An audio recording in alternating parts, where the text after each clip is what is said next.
Olá, sejam todos bem-vindos a mais um podcast Camaleão, podcast onde discutimos estratégias que vão te ajudar a se tornar um resolvedor de problemas, que é aquele profissional da área fiscal e tributária capaz de transformar problemas em oportunidades na área fiscal e tributária. Eu me chamo Sandro Morino. Marcos Amorim. E no episódio de hoje, nós vamos tratar da seguinte questão: é possível automatizar rotinas fiscais e tributárias mesmo sem saber programar? E aí, Marcão, o que você me diz? Bom, Sandro, essa é uma questão muito pertinente, né? Uma questão que as pessoas têm muita dúvida. E antes até da gente falar sobre se é possível ou não a gente conseguir esse tipo de resultado sem saber programar, é importante a gente esclarecer o que é que a gente quer dizer quando a gente está falando de programar dentro da área fiscal e tributária e dentro do conceito de automação fiscal, né? Porque é muito comum que as pessoas acreditem que elas precisam ter vasto conhecimento em programação para conseguirem utilizar esse recurso para resolver os seus problemas do dia a dia. O que, na verdade, é uma visão equivocada das coisas, né? Você não precisa ser um especialista em programação, ou seja, não precisa ser um programador para conseguir automatizar suas rotinas fiscais e tributárias. E aí eu vou dar um exemplo que é bem pertinente nessa situação, nesse caso, porque digamos que eu seja um programador, eu fui lá, fiz a faculdade de ciência da computação ou qualquer outra coisa, um curso de programação, entrei no mercado de programação. Eu não vou ser um profissional que sabe tudo de programação. E a gente pode estender isso, por exemplo, para a própria contabilidade. No meu caso específico, eu não sou contador, mas digamos que eu fosse um contador, né? Eu não seria um profissional, por exemplo, que teria vastos conhecimentos sobre o setor pessoal, sobre o setor contábil, sobre o setor de procuradoria. Porque o fato de eu ser um contador não quer dizer que eu sei tudo de contabilidade. Da mesma forma que o fato de eu ser um programador não quer dizer que eu sei tudo de programação. Tem diversas áreas, né? Da mesma forma que na área contábil que a gente tem essas áreas de atuação, na programação também. Tem programação back-end, tem cara de infraestrutura, tem cara de dados. Então, assim, tem uma especialização que o cara vai se desenvolver. Então, mesmo um programador, ele não tem todo o conhecimento sobre programação. O cara conhece uma programação específica, o outro conhece outra, e assim sucessivamente. Então, no nosso caso, vamos pegar o exemplo do programador ainda. Cara, eu vou desenvolver uma aplicação para um programa para contadores, para fazer apuração fiscal. Beleza. Esse cara não vai ter que ter um pouco de conhecimento sobre contabilidade? Vai. Isso quer dizer que ele tem que ser um contador para ele desenvolver um software para contadores? Não. Da mesma forma, a gente, enquanto profissionais da área fiscal e tributária, a gente não precisa ser um programador para conseguir usar recursos de programação para resolver os problemas que a gente tem no nosso dia a dia. Basta a gente aprender aqueles recursos básicos que vão ajudar a gente a resolver os nossos problemas. E no nosso caso, eu vejo que com meia dúzia de ferramentas, de habilidades de um programador, você consegue resolver de 90% a 95% dos problemas da área fiscal e tributária. Então, você está me dizendo que existe uma diferença do programador para o profissional da área fiscal e tributária que conhece de recursos de automação fiscal. Perfeito. Exatamente isso. É comum a gente, e eu falo por mim, porque como quem me acompanha já sabe, né, eu sempre fui aficionado por Excel, né, por VBA, então conheço desde pequeno, e eu sempre utilizei isso. E qual era o raciocínio que eu tinha? Cara, quanto mais eu me aprofundar nisso aqui, quanto mais eu souber disso, melhor vai ser minha vida, mais fácil vai ser para resolver os meus problemas. E eu fui nesse caminho. Né? Eu tenho 15 anos só de VBA, que eu conheço VBA, que eu utilizo essa ferramenta. Só que nos últimos 2 anos, 1 ano e meio, foi quando minha mente virou e eu comecei a entender o que era de fato o VBA dentro do contexto da área fiscal e tributária, dentro do meu trabalho. Que ele era uma ferramenta que ia me ajudar a fazer meu trabalho de forma mais eficiente. Ele não era uma nova formação que eu tinha que fazer, que sem isso eu não conseguiria fazer o meu trabalho. Então, essa virada de chave só veio recentemente, né, nos últimos 2 anos, por exemplo. E nos últimos 2 anos eu consegui criar soluções muito mais eficientes, muito mais eficazes do que eu conseguia criar 13 anos para trás. De onde que veio isso? veio da visão de usar a tecnologia como uma ferramenta para me servir no meu trabalho. E não eu ser um escravo da ferramenta que eu tenho que aprender tudo que tem nela para depois eu começar a utilizar ela para resolver os meus problemas. Entendi. Certo. E, Marcão, me diga uma coisa. E nesse processo de aprendizado, qual é a relação entre o Excel e o VBA? Explique melhor sobre esse contexto aí. Pronto, perfeito. Bom, o Excel, ele é um programa, né, assim como é o Word, assim como é o Outlook, o PowerPoint, e faz algumas coisas para a gente. O que o Excel faz basicamente é criar tabelas, gráficos e fazer cálculos matemáticos. É a função do Excel. E o VBA, ele é uma ferramenta que é a base que você tem de todos os aplicativos do Office. Então, o que é que tem por trás do Word? Tem VBA. O que é que tem por trás do Excel? VBA. O que é que tem por trás do Outlook? VBA. O que é que tem por trás do PowerPoint? VBA. Então, todos os programas que a gente utiliza do pacote Office têm como pano de fundo o VBA. Então, isso mostra para a gente que essa ferramenta, que é o VBA, não é uma extensão do Excel, como a maioria das pessoas pensa. Por que a gente pensa, é muito comum esse pensamento? Porque é difícil você ver uma pessoa usando o VBA no Word ou VBA no Outlook, embora seja possível fazer. É muito mais comum você ver no Excel. Por quê? Porque a característica do Excel favorece isso. É um programa que lida com números, com matemática, com lógica, né? Então está mais próximo do VBA. Mas não quer dizer que para eu aprender VBA, para utilizar essa ferramenta para resolver os meus problemas do dia a dia, que eu tenho que dominar o Excel, que eu tenho que conhecer todos os recursos do Excel, para daí eu estar habilitado para começar a mexer no VBA. Até porque poderia nem ser o VBA, né? Inclusive, a gente está avançando aqui internamente, né, em estudos com outras linguagens, como, por exemplo, o Python, e agora sobre o RPA, né, que é o Robotic Process Automation. Então, a gente está começando a brincar com isso aqui também, para que a gente consiga criar robôs que vão fazer tarefas para a gente. Eu tenho algumas ressalvas com relação a isso, com a questão da robotização, né? Eu vou até citar aqui o porquê, para o pessoal não ficar na curiosidade, né? Que é o seguinte, para mim, o RPA, ele é muito útil para tarefas específicas. Por que isso? Porque a gente cria um computador, dentro do computador a gente agora tem recurso de inteligência artificial, agora tem essa coisa do robô assistido, não assistido, enfim, tem toda uma salada aí de informações para a gente. Só que aí eu percebo que, embora seja muito útil em alguns casos específicos essa coisa do RPA, parece para mim que a gente está meio que dando um passo para trás, né? Já vou explicar, mas como um passo para trás, se eu usar um robô é 5 vezes mais rápido que um humano fazendo aquela tarefa, por exemplo. Não é um passo para trás, eu estou avançando. Só que qual é a minha visão de passo para trás? Qual é a maior habilidade que a gente tem, né, enquanto seres humanos? É de identificar padrões. A gente é muito bom em criar sequências, né, em organizar informações. Tanto é que a gente sempre fala aqui se você já fez, você já sabe, né? Então, vou atravessar a rua, o que é que eu estou fazendo? Eu estou rodando um programa de computador dentro do meu cérebro.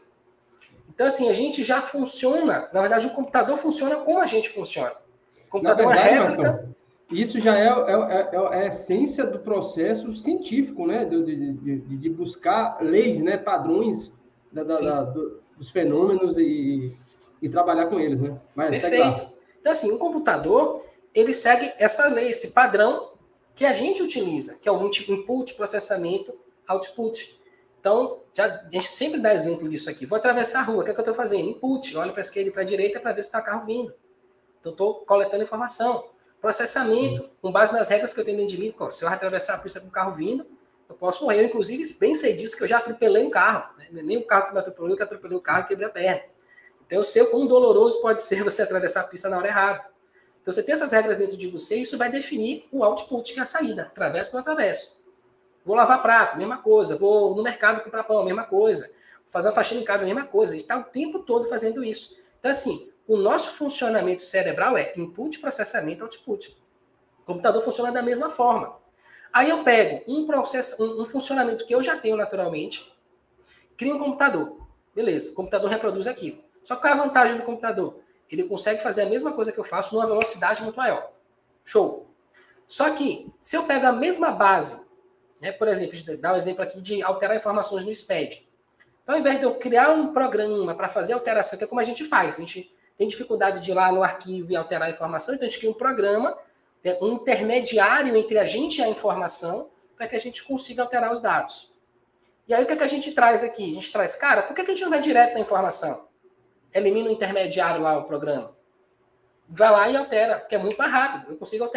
A gente consegue alterar aqui 60 arquivos de SPED em menos de 5 segundos, né, dependendo das alterações que precisam ser feitas. Não, cara, vamos criar um robô que vai fazer isso pra gente. Aí você deixa de ter essa capacidade. Imagine um robô fazendo essa mesma tarefa que a gente faz aqui em 5 segundos para 60 arquivos, dentro de um PVA, por exemplo. Demoraria muito mais. É muito mais rápido que o ser humano, é verdade. Mas a gente tem tecnologia, a gente tem ferramenta para fazer muito mais rápido do que o RPA. Por quê? Porque a gente vai direto na informação.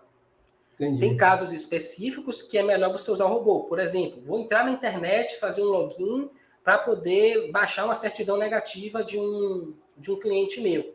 Beleza, aí você pode usar um robô para fazer isso para você, porque realmente é um comportamento humano de fazer esse processo. Dá para fazer via programação? Dá, mas é mais fácil de construir via robô. Agora, eu pegar esse mesmo robô e generalizar para fazer tudo dentro da área fiscal e tributária, pelo menos para mim aqui, a minha visão é que é um pouco demais. Por quê? Porque eu estou usando um robô para simular um comportamento humano.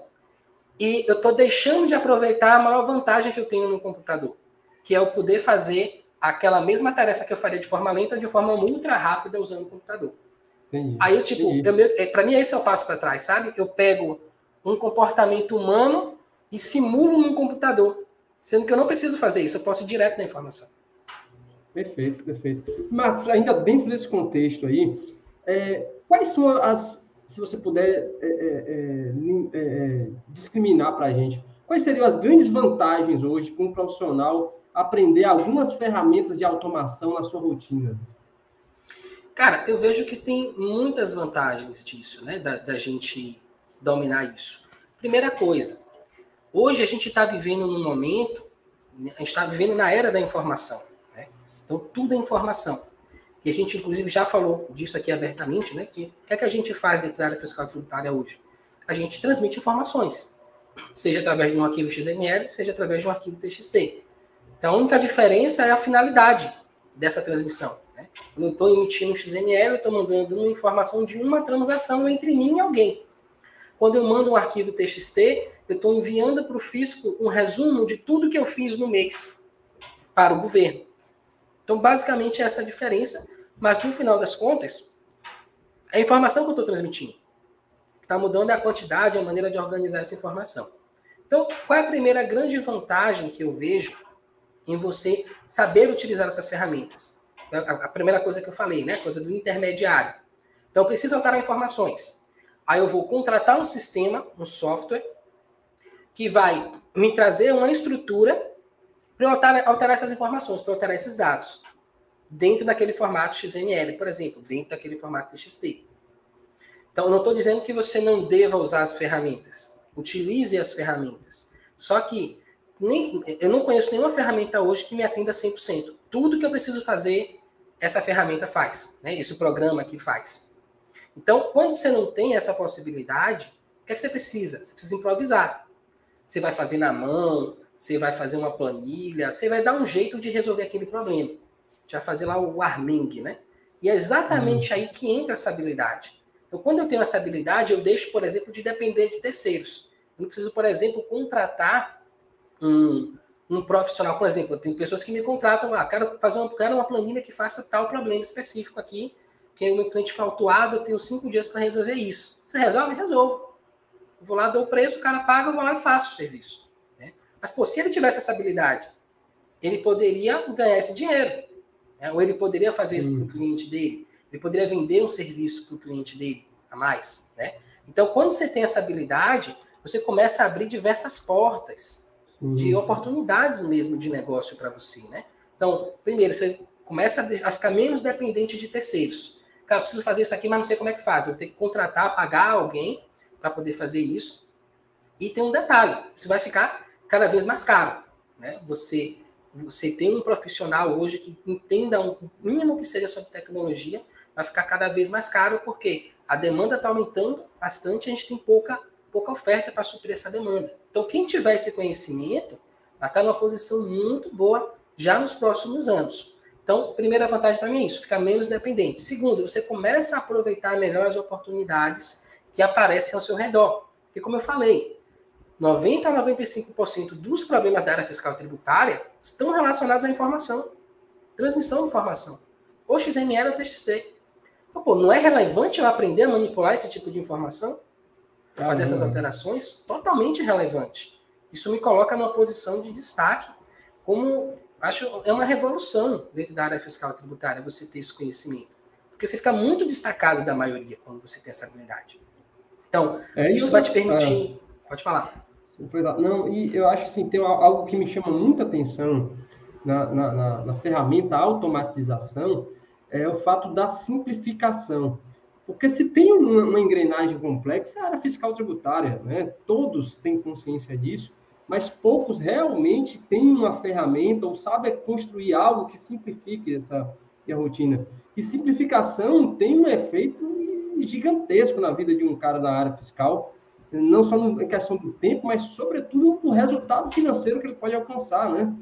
Então, para mim, esse é um grande impacto assim, que a automação traz. Mas vai lá, Marcos. Perfeito. Então, traz esse impacto também de simplificar minha rotina de trabalho. E com essa simplificação, cara, traz muitas coisas. Por exemplo, eu reduzo, né, o meu custo operacional. Então, com essa habilidade, você consegue, por exemplo, fazer o trabalho que uma equipe inteira, uma equipe de 5 pessoas demoraria um mês para fazer, você consegue fazer em 5 minutos com uma habilidade dessa. Né? Então, imagine o quanto de recurso financeiro você economizou com essa habilidade. Né? Mesmo que você compre de alguém essa automação, por exemplo, pô, você teve um ganho absurdo. Por quê? Porque essa ferramenta vai trabalhar para você, vai ter capacidade de fazer o que você faria em um ano com a equipe em um dia. Né? Basicamente isso, é um ano em um dia. Outra coisa que você consegue também, você vai se tornar mais produtivo. Você vai conseguir fazer mais em menos tempo. E se tornar mais lucrativo, porque se eu consigo fazer mais em menos tempo, quer dizer que eu consigo atender mais clientes, fazer mais dinheiro. Então, pô, é uma ferramenta, cara, que é muita vantagem. Eu faço mais rápido, eu consigo ter mais segurança no trabalho que estou fazendo, diminui a margem de erro, eu consigo melhorar a minha margem de lucro. Né? Então, poxa, é do sonho, a ferramenta dos sonhos, né?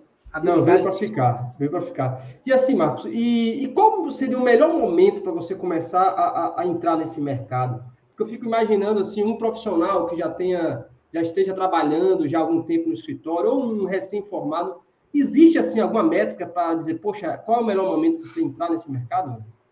Tem um cara que fala na internet, chama Pablo Marçal, ele fala assim, o melhor momento era 2 anos atrás.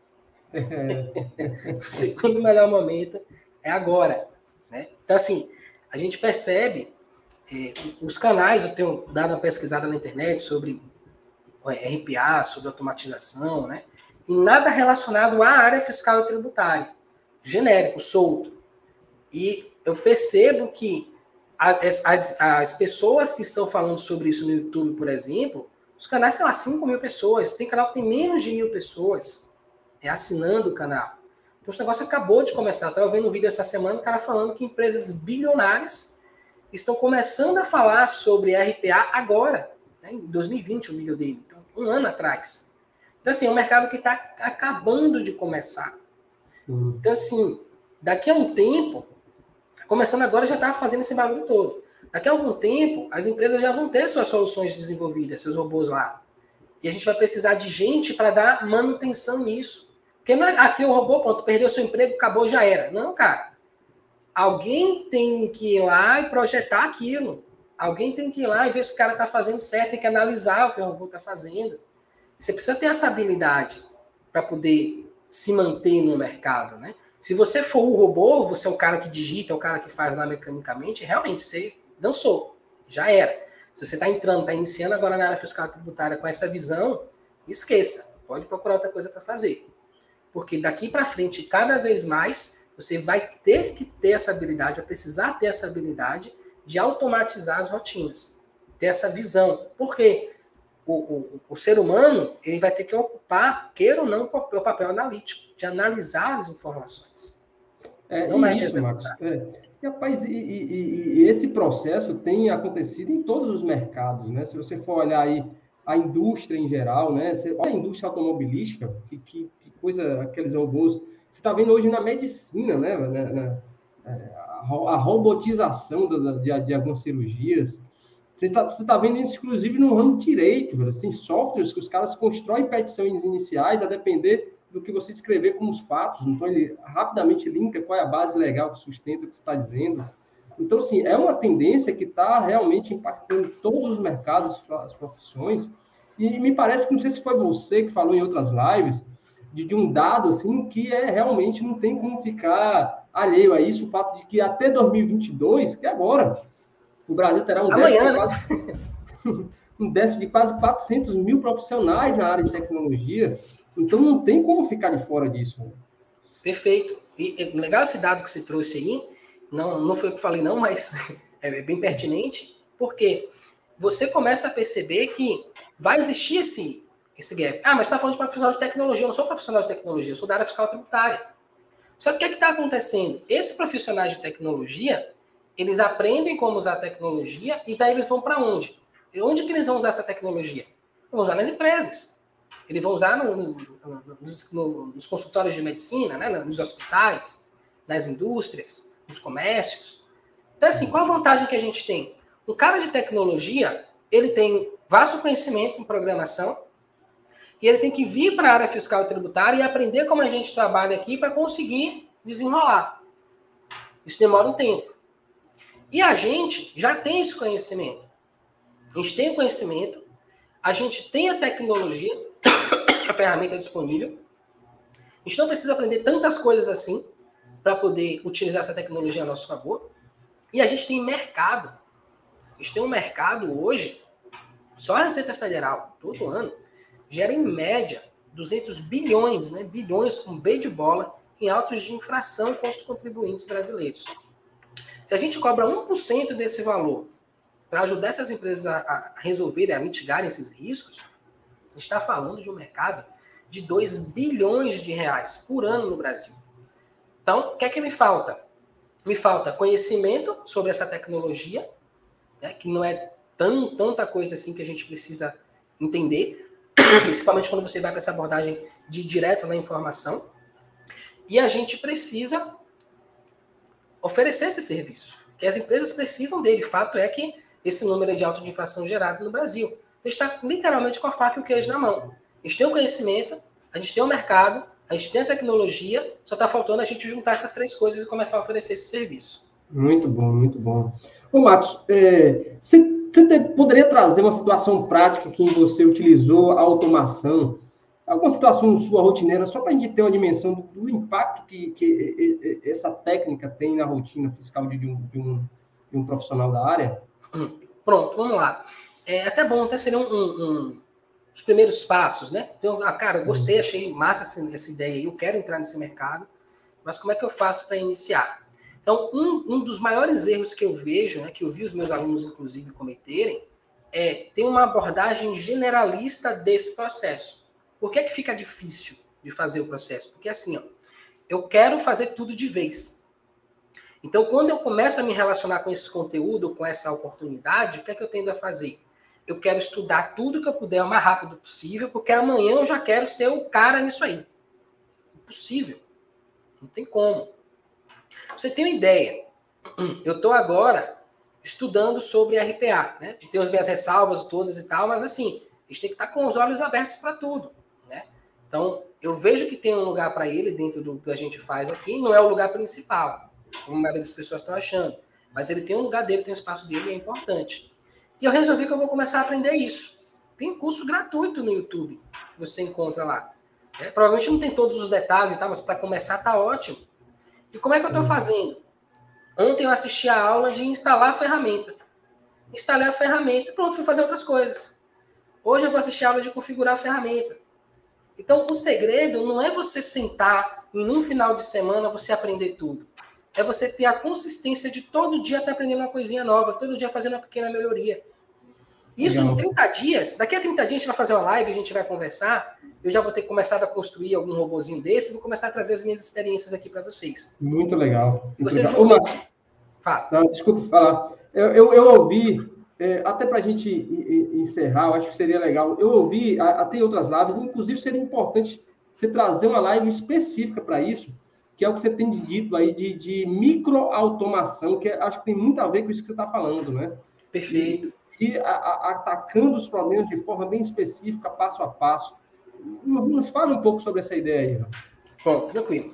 Essa ideia, cara, da microautomação, ela surgiu até de uma conversa que eu tive com você e de uma grande paixão que eu tenho, que é a Fórmula 1, né? Então, a gente conversando, você me falou do processo de construção da arma. Então, você vai construir, antigamente, né, quando construíam as armas, segundo você me disse, se estiver errado, foi ele que falou. Então, assim, a arma era uma peça só, era uma peça inteira.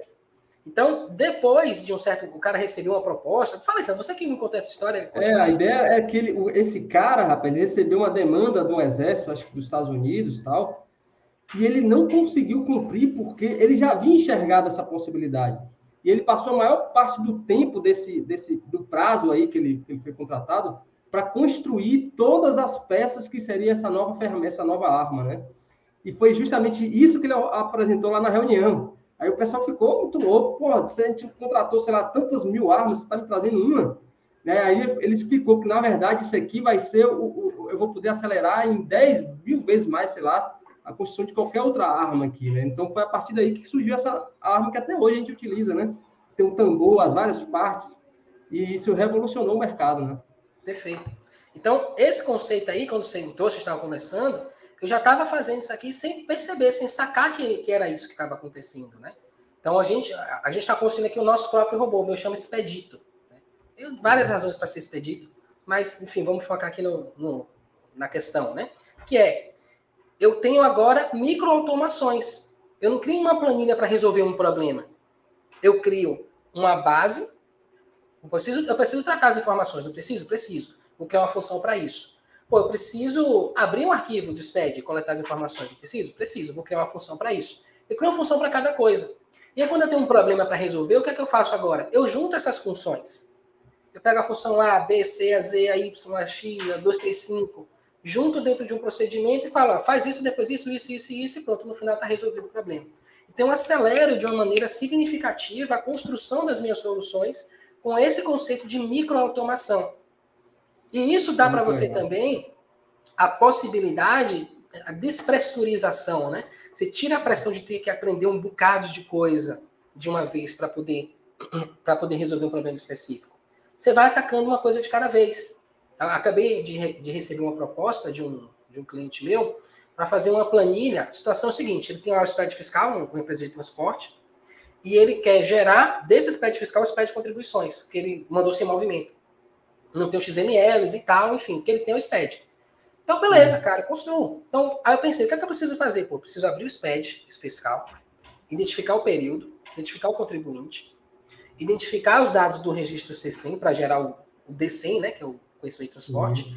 Com isso, eu vou gerar o D200 do SPED de contribuições e pegar o do D190 também. Pego tudo que eu preciso lá no SPED fiscal, aí eu entro no SPED de contribuições do cara, sem movimento mesmo, sim. Vou lá, procuro o bloco D, acho lá o registro, o bloco D 010, por exemplo, né?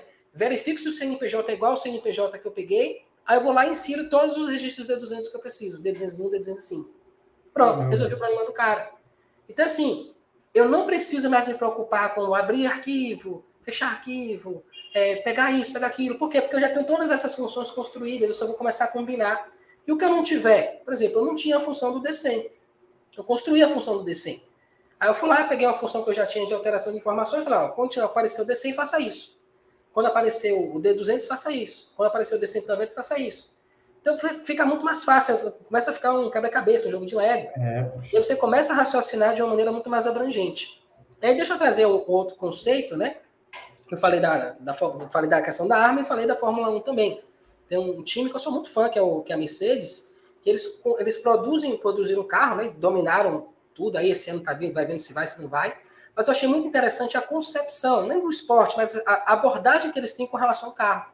Eles construíram um carro lá em 2014, que foi quando começou essa era híbrida da Fórmula 1, e foram desenvolvendo esse carro, né? Como que eles foram desenvolvendo isso? Eles foram vendo as falhas que eles tinham, os problemas, e foram trabalhando em cima desses problemas. Em outras escuderias, né, outros times da Fórmula 1 fizeram o que ao longo dessa época? Pô, está perdendo para a Mercedes. Vamos revolucionar o carro, vamos mudar tudo. Então, de um ano para o outro, mudava todo o conceito do carro. E eles pegaram um conceito que já existia e simplesmente... Opa, cadê? Acho que o Sandro caiu aqui. Bem-vindo de volta. Então, assim, eles pegaram um conceito de um carro, desenvolveram esse conceito até esse ano. E aí você vai vendo ao longo dos anos, né, como eu acompanho há muitos anos, você vai vendo, pô, tinha um ano que tinha problema com o pneu superaquecia, que era o calcanhar de Aquiles lá do carro. E eles foram trabalhando isso, demoraram uns 2 ou 3 anos para resolver o problema. E resolveram, construindo uma máquina. Em 2020 foi um carro disparado, o melhor carro da Fórmula 1. Aí fizeram uma alteração lá esse ano. Então, assim, eles nunca vão lá e falam, vamos fazer tudo do zero. Eles pegam, cara, o que é que a gente construiu que já é bom e o que é que a gente tem aqui de negativo que a gente pode otimizar, que a gente pode melhorar. Eles estão o tempo todo trabalhando em cima disso. Eu sou apaixonado por esse conceito que eles aplicam. Né? De, cara, não tem um culpado. Não tem o culpado é fulaninho. Não, cara, o culpado é o problema. Então, vamos pegar o problema e vamos resolver o problema. Vamos otimizar esse problema e integrar o que a gente já tem. Então, acho que esse conceito é fantástico. E se a gente transporta isso para o nosso trabalho aqui na área fiscal e tributária, a gente só tem a ganhar. Porque se eu tenho algo que não está funcionando bem, eu não preciso descartar tudo. Eu só vou melhorar aquele ponto que não está funcionando tão bem assim. Então, acho que a gente tem muito a ganhar com essa abordagem. Tá me ouvindo aí, Sandro? Muito legal, muito legal. Então, acho que a gente... Pode falar, fica à vontade. Deixa eu ficar com um delayzinho. Ô, Marcão, desculpe. Tá um delay. Mas é isso. Então, a gente encerra por aqui, Marcos. Mas aí esse gostinho da microautomação, que eu acho que vale muito a pena a gente fazer uma live mais aprofundada em relação a esse ponto. O que você acha? Perfeito, vamos fazer sim. Se possível, a gente traz aqui para apresentar esse conceito de forma mais aprofundada para as pessoas. Mas aí, em resumo da live, é isso, né? É possível utilizar automação fiscal sem saber programar? Até tá? Tem programas hoje que te permitem fazer isso, sem escrever uma linha de código e você automatizar. Só que você fica muito limitado à própria ferramenta. Então, a nossa proposta é tornar a ferramenta, inclusive, desnecessária. A gente ir direto na informação e alterar as informações, já que a gente, né, é uma particularidade da área fiscal e tributária, a gente tem esse privilégio. A gente consegue transmitir as informações dentro daqueles arquivos, né? Tem assinatura digital, então aquilo ali, cara, é o meu banco de dados. Um arquivo do SPED fiscal assinado, um XML assinado, é um microbanco de dados que está rodando por aí. Né? Então, eu pego essa informação, até envio para o físico, ele guarda para mim lá. Então, eu não preciso me preocupar com toda essa questão de banco, de estrutura e tal, porque cada arquivo que eu estou gerando já tem essa estrutura dentro dele. Então, é isso. Vou finalizando por aqui essa live. Gratidão a todos. Legal. Até a próxima. Então é isso. Tchau, tchau.